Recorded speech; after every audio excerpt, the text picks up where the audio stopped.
Hi guys, in this video we're going to talk about the anatomy of the nose, nasal cavity, and paranasal sinuses. So to start off talking about the nose, what are the bones that make the external nose? If you look at the nose from the outside, you will find a bone that comes straight to your eyes here. This is what we call the nasal bones. All right, so this is a nose, and this bone is called nasal bones. And then we have other processes that participate in the formation of the external bony part of our nose. A process that comes down from the frontal bone towards the nose, and that process is what we call the nasal process of frontal bone. And a process coming from the maxilla, and that bone is actually this process actually wants to meet the frontal bone, and it will participate in formation of the nose, so we will call it frontal process of maxilla. So nasal bone, nasal process of frontal bone, and frontal process of maxilla. Now, to understand the idea of the nasal cavity, you guys need to know that understanding the ethmoid bone is a key point in understanding everything related to the nasal cavity. How will we understand the ethmoid bone? Let's try to imagine that the ethmoid bone, which is basically located at that part of the skull, all right, and participating in the formation of the nasal cavity, the orbital cavities by its walls, okay, it has sides and it has parts. And to understand the sides of the ethmoid bone, try to imagine that your ethmoid is nothing but two chairs that are giving their back to each other's. Okay, so I have two chairs fused together with the two back support, and then I have the frontal or the legs anteriorly and the backside legs. All right, so these are basically two chairs. Okay, now what are the parts of the chairs? They are the parts of your ethmoid bone. If you understand it very well, everything will be very simple and easy in understanding the walls of your nasal cavity. Now, suppose that it's basically two chairs, and the back support, the fused back support, is the crista galli, which is the point of attachment of the dura mater in your cranial fossa. So, and the place where you need to sit on that chair is the cribriform plate that separates your nose or nasal cavities from the anterior cranial fossa. So basically, your brain is up here. Okay, so your brain is up here. All right. So crista galli is in the cranial fossa. It's in your cranium, and here are the nasal cavities. All right, and the plate that separates the two nasal cavities is basically the perpendicular plate of ethmoid bone. So the perpendicular plate of ethmoid bone is basically your nasal septum that separates the right from the left nasal cavities. Okay, so of course anatomically this is the right and this is the left. So the perpendicular plate, it separates the right and left nasal cavities from each others. And this is basically your cribriform plate. Okay, so this is where you're gonna sit on the chair. All right, and then you have the lateral sides, the lateral plates. These are the orbital plates because your eyes are here. All right, so this and that are your orbital plate, and hanging out from there, you have your labyrinthine part of the ethmoid bone. Okay, so what's the labyrinthine part? It's basically your superior and middle conchae, and they have a lot of ethmoid air cells. Okay, so we call them the labyrinthine part of ethmoid bone. Okay, so these are hanging out from the lateral plates, which is basically your orbital plates of ethmoid bone. So again, to understand the ethmoid bone, consider that you have two chairs meeting at the back support, fusing together. Okay, and forming a part that extends to the cranial cavity, and that part is the crista galli. The piece you sit on that chair is the cribriform plate that separates the anterior cranial fossa from your nasal cavities. And then you have the lower part of the back support. It's the perpendicular plate of ethmoid bone, which makes the nasal septum that separates the right and left nasal cavity from each others. And then you have those lateral walls, and these are what separates the orbital cavities from nasal cavity. So we're gonna call it the orbital plates of ethmoid bone. Okay, and from that, what's hanging up from that is the labyrinthine part. It's basically a piece of bone. Can you guys see that piece of bone that has the ethmoid cells? Okay, so again, crista galli, it's in the cranial fossa. This is the nasal septum. It forms of the perpendicular plate of ethmoid bone. These are here and there. You have the nasal cavities. So the whole labyrinthine part is basically your superior and middle concha. Okay, and here you have all of these ethmoidal air cells.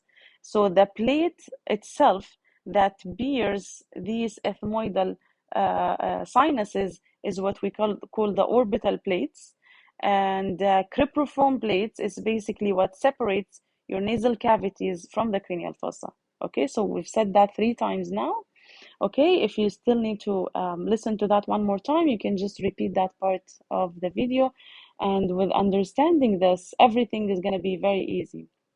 So again, like we just said, the main part that forms the nasal septum that separates the right and left nasal cavities is basically the perpendicular plate of ethmoid bone.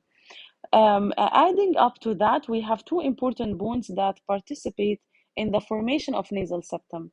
It's basically a part of that is coming from the palatine bone. So I have the palatine bone. It has a vertical or perpendicular process. So the perpendicular process of the palatine bone, bone, it forms part of your nasal septum.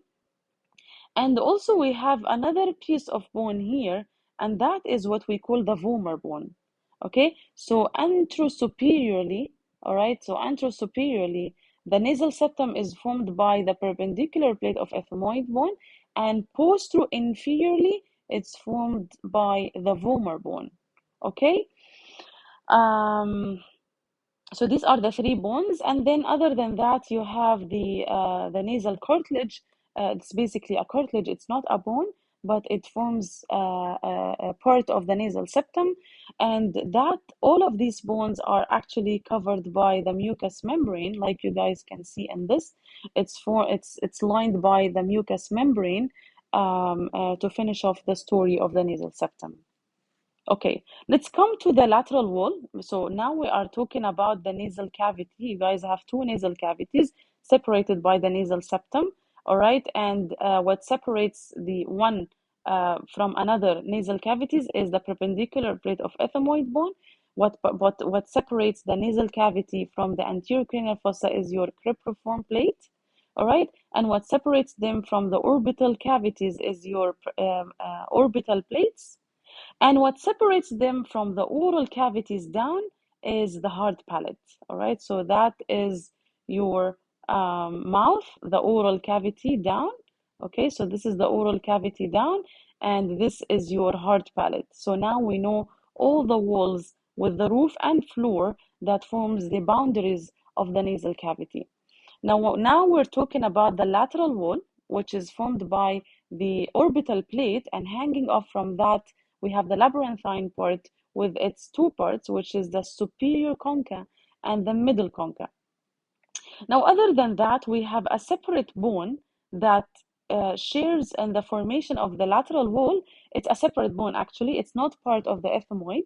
It's the inferior concha, all right? So the inferior concha is part of it, okay? And then remember, you guys, when we talked about the frontal process that comes out from the red bone here, the maxilla, that wants to meet the frontal bone, it goes up. When we talked about the external nose, it's the frontal process of maxilla. It forms also part of your lateral wall. Okay, so we have the ethmoidal labyrinth, which is basically the superior and middle conchae. So we have one superior one and middle one. It's basically a shelf-like piece of a bone. It forms like a shelf, okay, superior and middle, and that forms part of the lateral wall.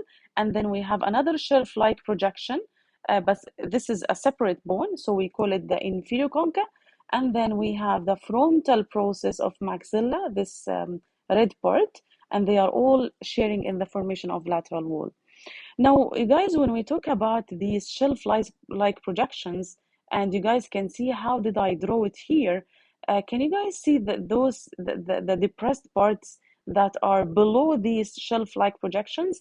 These parts that are under the projections, we call them meatus. So if I have a part, a recess, or a small part, um, um, that is covered superiorly by the concha, okay, I'm gonna call it meatus.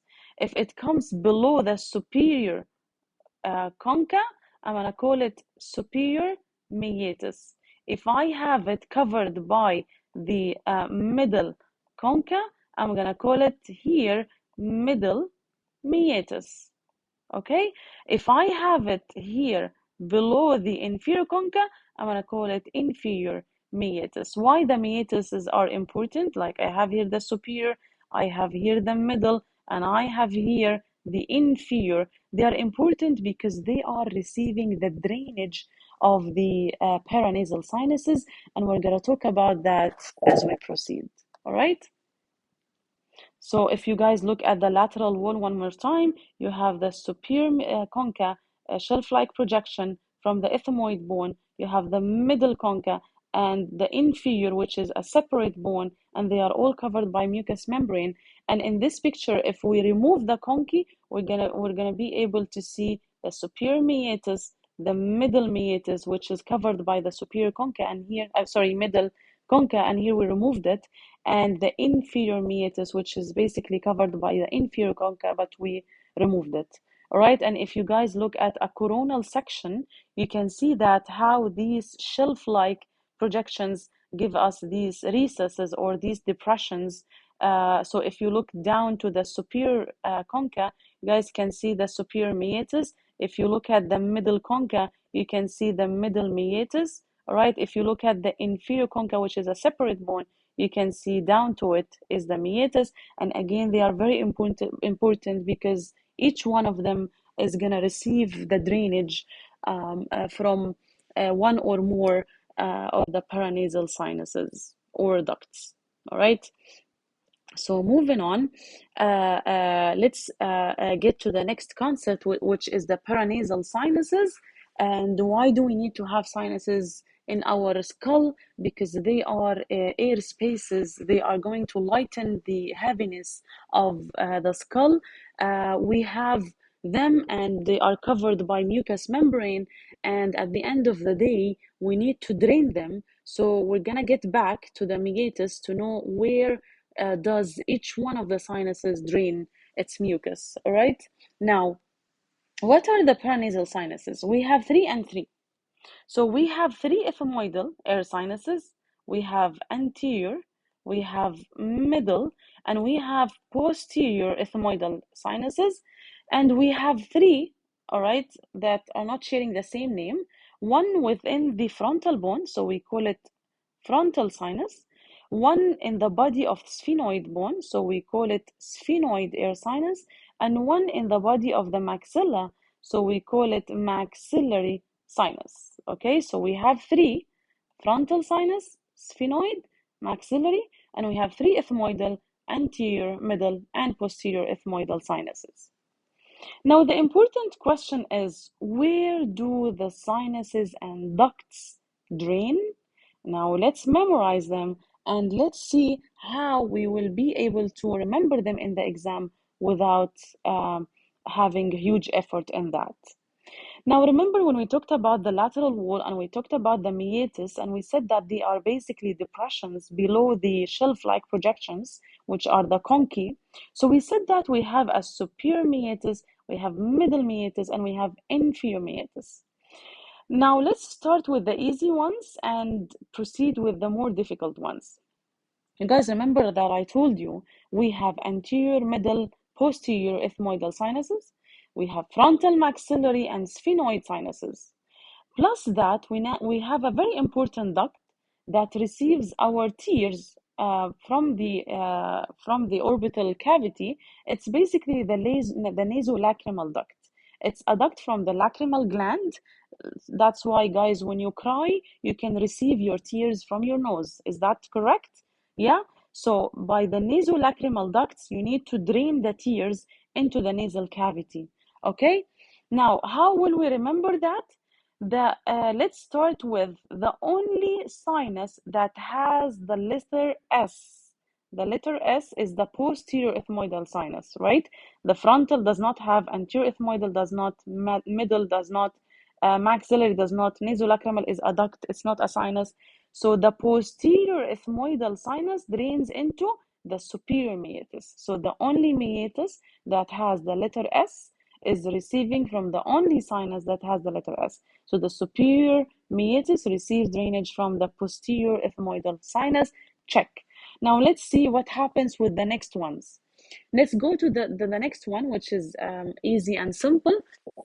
It's basically your inferior meatus. So remember, guys, when you cry, what happens to your tears, it gets most inferiorly. So your tears are getting from your nose most inferiorly. So the inferior meatus is the most inferior one of all the meatus that receive drainage from the paranasal sinuses.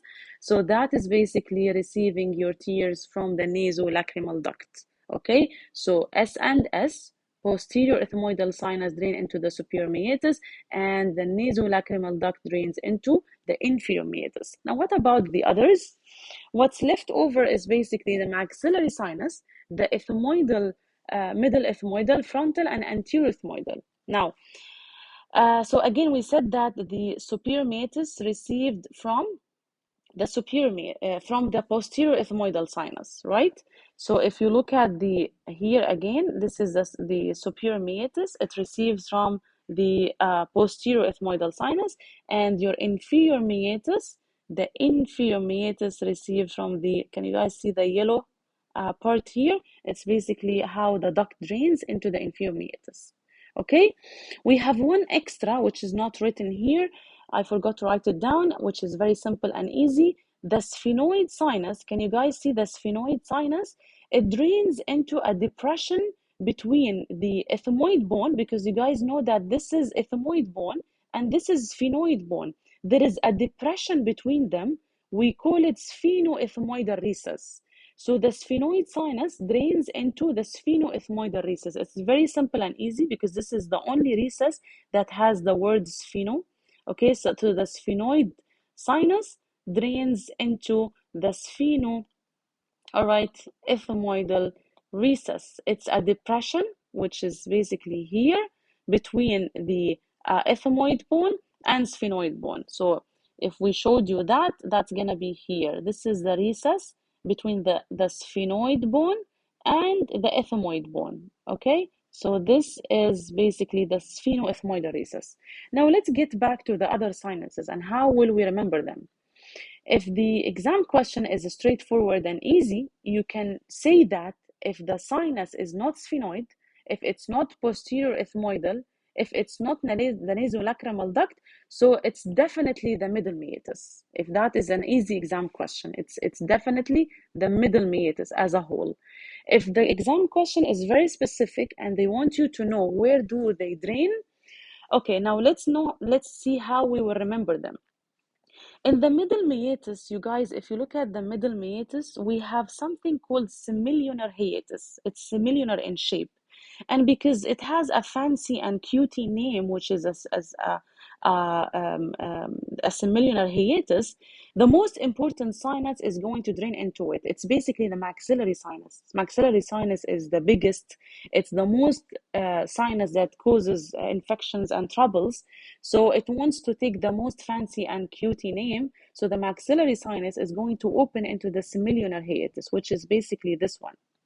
Now, if you trace the semilunar hiatus and you get to the very frontal part of it, we have a quite elevated piece here of that hiatus, and we call it the infundibulum. It's a dilated part in the front of the semilunar hiatus. We call it the infundibulum. Infundibulum is the most anterior part of all these features of the middle meatus. So because it's the most anterior part, it receives from the anterior ethmoidal sinus. Another thing is the infundibulum has the word the letter F. So the sinus that has the letter F drains into it. So the frontal sinus, which drains by the frontonasal duct, it drains into the infundibulum, which is basically a part of middle meatus.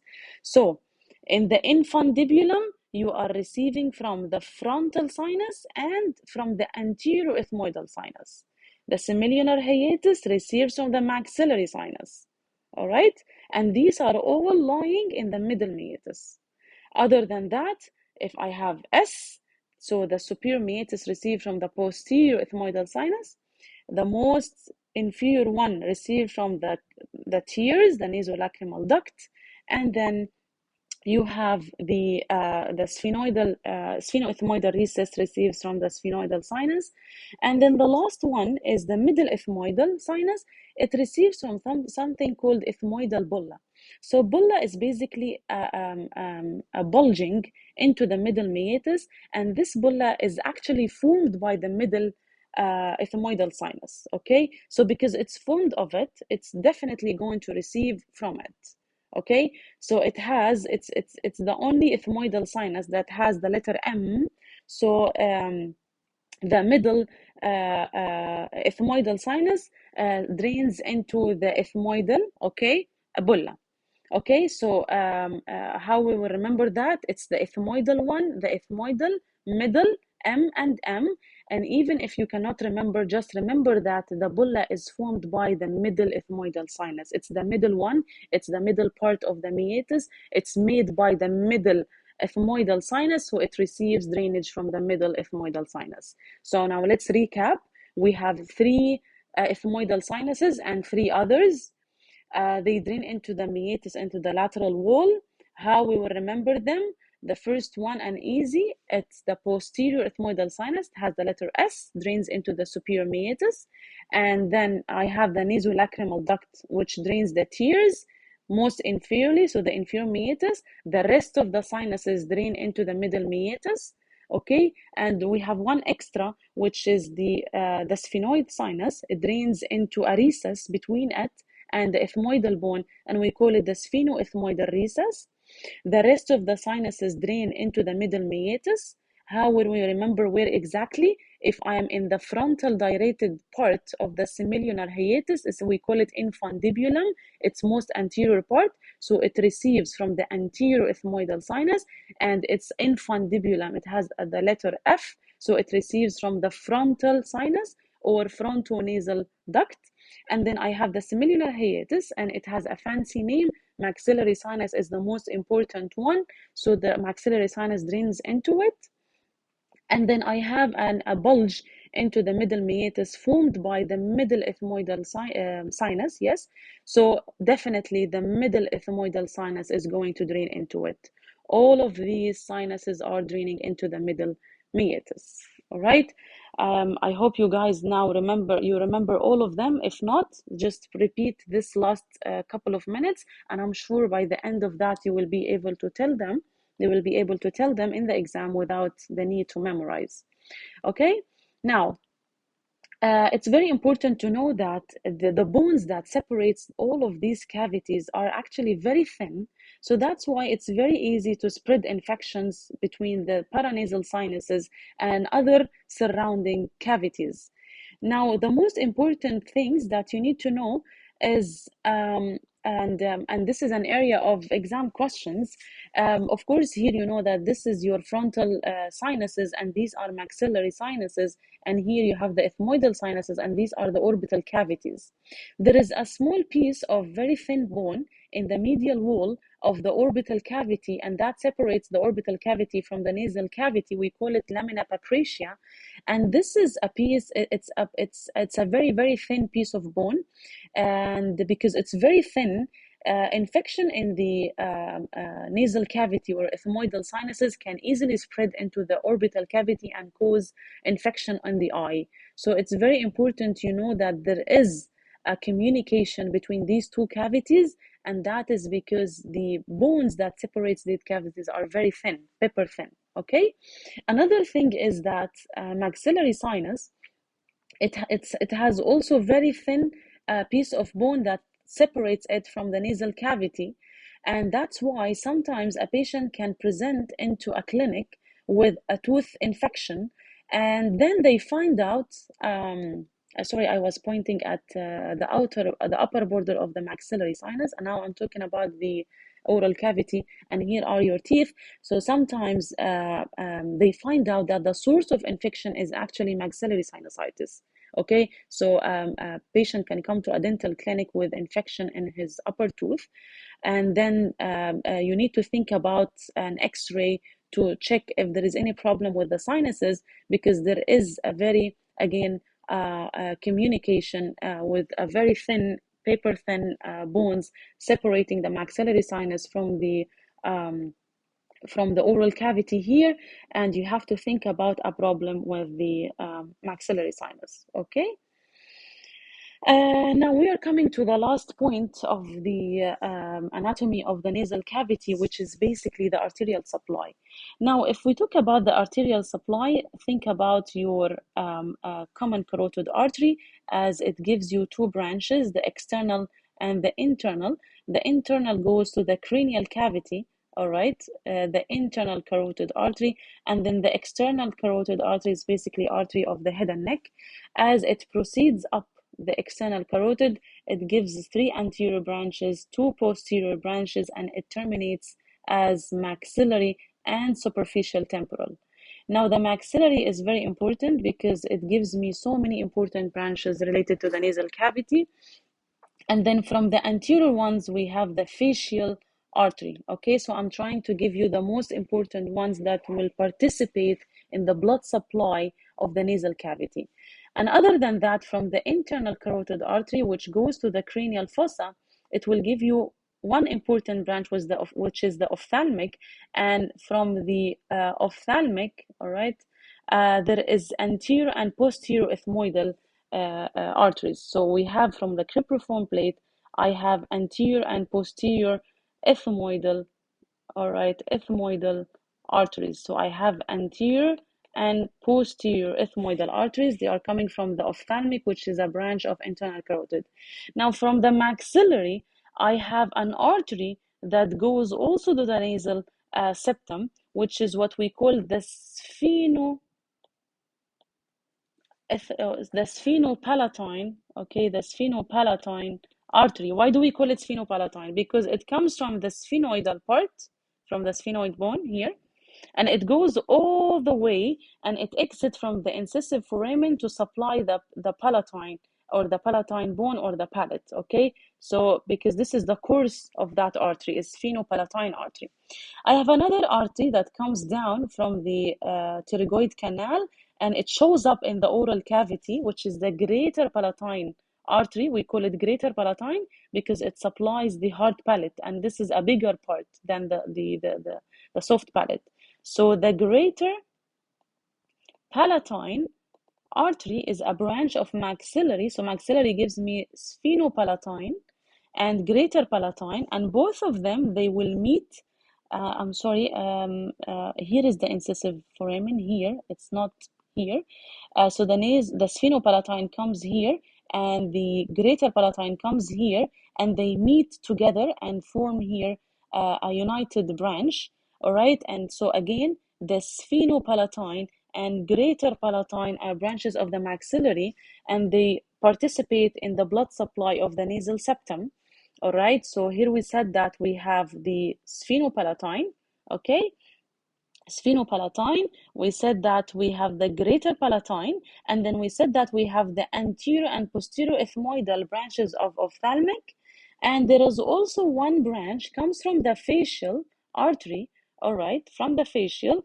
The facial artery gives superior labial branch, all right, superior labial, this is your lips, superior labial, and that labial gives you a branch here, a septal branch. So the septal branch, which is a branch of the facial artery, they all participate in the formation of a place that we call it a Kisselbach's area or Little's area.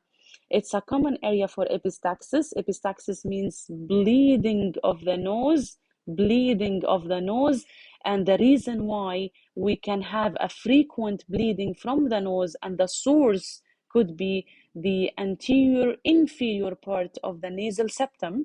The reason why is that because I have three sources of blood supply. It's one from the ophthalmic division of internal carotid artery, two branches from the maxillary, and one branch from the facial, which is the septal branch of superior labial.